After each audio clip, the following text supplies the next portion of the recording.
Hey, so a lot of you guys have probably wondered where I've been, and the truth is, I've been doing what I've always been doing. The problem is that the stream levels here in the Northeast for the start of the season have just been absolutely horrendous. I'm sure any of you watching this who also live in the Northeast are well aware. I mean, it's just been relentless rain. For those of us that are fly anglers, it's been really, really tough access wise, unless you have drift boats or something like that. The levels are so high that you have a really, really hard time getting into the stream safely, having backcast room and all that. It's just been really, really bad. And at the end of last season, I kind of just stopped filming a lot of stuff because I really wanted to improve my craft without the pressure of a camera. If you look at a lot of my earlier videos, you'll see that the casting isn't really the best, the line control isn't really the best, and I really wanted to just improve and then get more content out at the beginning of this year. And that obviously didn't happen. Circumstances outside of my control, but what are you gonna do?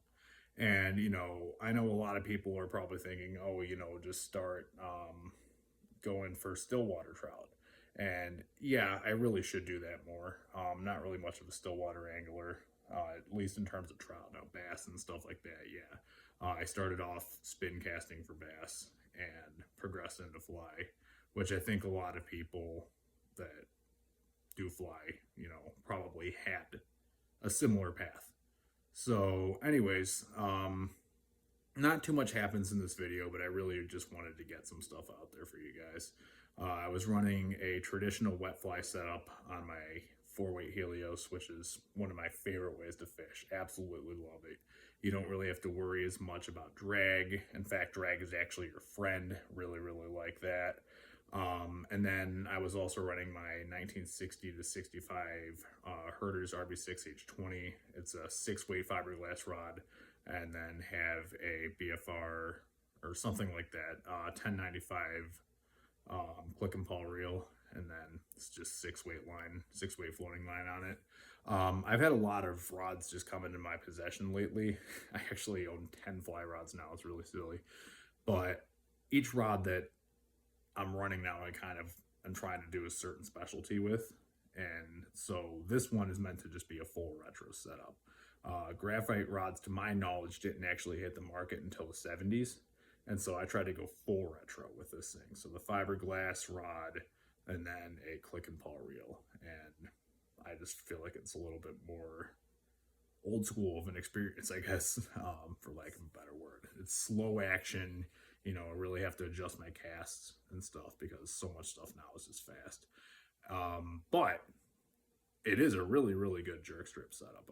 I've found out with how much flex there is in that rod, you can really, really jerk strip really easy with it, which is cool if you're running streamers like that. So, anyways, hope you enjoy, and I'll try to have some stuff out more.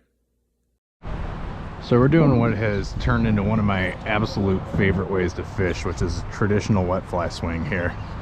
So I'm putting that upstream end in there to let the fly sink a little bit, and then the drag here is actually your friend, which is a really neat concept compared to the more new age ways of fishing that we all do. And not even really new age, but just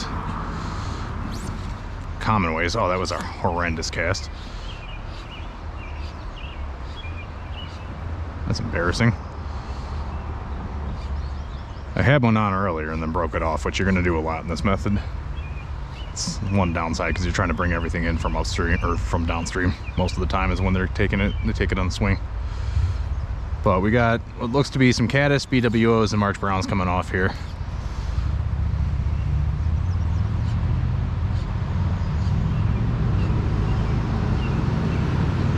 Seem kind of fluttering around my camera here. Probably not, because the camera quality's not going to be that great.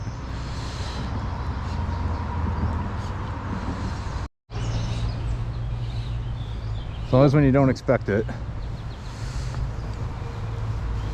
See if this net release will actually play nice with me today.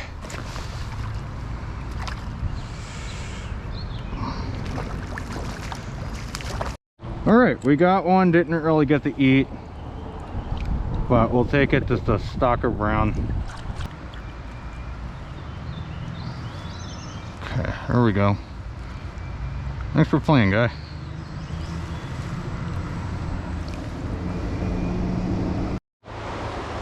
Alright, so this is not at all wet fly water right here. At least starting off. But we're gonna try it anyways.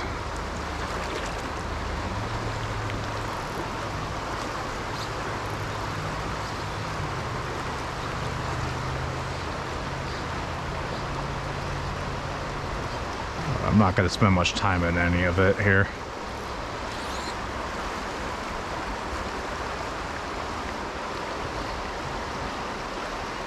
So you need your currents to be relatively uniform, which they're not in this spot, but a little better further down.